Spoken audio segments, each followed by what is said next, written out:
Zombies have captured our imaginations for nearly a century. They're relentless, terrifying, and yet oddly compelling. From their mystical beginnings in Haitian folklore to the fast-paced, apocalyptic horrors of today, zombies have evolved alongside our culture and fears. In this video, we'll trace the incredible journey of the zombie genre, its origins, its reinventions, and its enduring relevance in pop culture. So, let's begin this undead odyssey.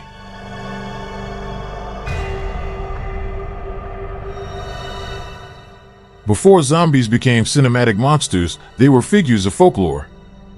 In Haitian voodoo, zombies were said to be people reanimated by a bakar, or sorcerer, to serve as mindless slaves.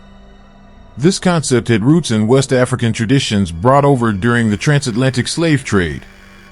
These stories weren't just about horror, they reflected the real-world fear of losing autonomy and being enslaved. When Hollywood first encountered the zombie myth, it was these haunting ideas of control and loss of free will that they latched onto. In 1932, White Zombie became the first feature-length zombie film. Starring the legendary Bela Lugosi, it told the story of a young woman turned into a mindless slave by a voodoo master. The zombies in this film weren't flesh-eating monsters, they were symbols of exploitation and control. This film gave audiences their first glimpse of zombies on the big screen, shaping their early identity in cinema. The zombie genre changed forever in 1968 with George A. Romero's Night of the Living Dead. Departing from the mystical origins of zombies, Romero introduced ghoulish creatures that feasted on human flesh and spread their infection through bites. But this wasn't just a monster movie, it was a cultural revolution. Filmed during the height of the civil rights movement, Romero cast a black lead, Dwayne Jones, breaking stereotypes and sparking discussions about race. The film's ending, where the hero is mistaken for a zombie and killed, was a stark commentary on systemic racism, making the genre a platform for social issues. Romero's 1978 sequel, Dawn of the Dead, expanded on these themes. Set in a shopping mall, the film used zombies as a metaphor for consumer culture.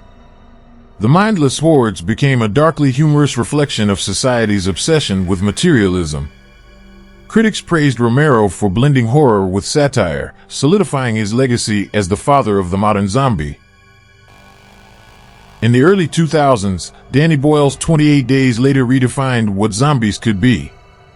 These weren't the shambling corpses of the past, they were fast, aggressive, and infected with a virus that amplified rage. This was a reflection of contemporary fears, pandemics, bioterrorism, and the rapid spread of disease. Boyle's zombies didn't just chase you, they overwhelmed you, symbolizing a world spiraling out of control.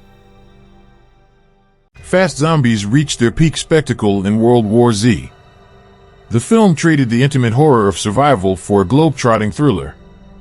These zombies moved with terrifying coordination, creating a new kind of threat, a superorganism. This reflected the globalization of fear, showing how interconnected our world and our disasters had become. Television brought a new dimension to the zombie genre. With The Walking Dead, the focus shifted from the undead to the survivors. This long-form storytelling allowed deeper explorations of morality, community, and the human condition. What would you sacrifice to stay alive? How do you rebuild a broken world? These questions kept audiences hooked for over a decade. Netflix's Kingdom brought innovation to the genre by placing it in a historical Korean setting. Here, zombies were driven by an outbreak linked to political corruption and class struggles. The show's combination of stunning visuals, unique lore, and cultural storytelling reinvigorated the genre, proving that zombies could thrive in any time period. In recent years, the zombie genre has embraced scientific plausibility. The Last of Us introduced a fungal infection inspired by real-world cordyceps, a parasitic fungus that manipulates insects. This grounded the story in unsettling reality, turning the undead into a biological possibility and reflecting fears of ecological collapse. The zombie genre has always been a reflection of our fears, whether it's the loss of autonomy, societal collapse, or global pandemics. As our anxieties evolve, so too will the undead. Will we see AI-controlled zombies?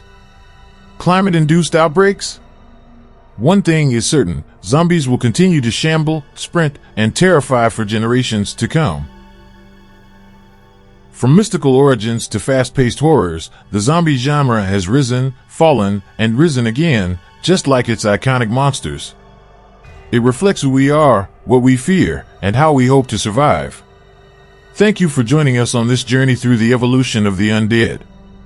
Don't forget to like, subscribe, and share your favorite zombie moments in the comments. Until next time, stay vigilant, stay human.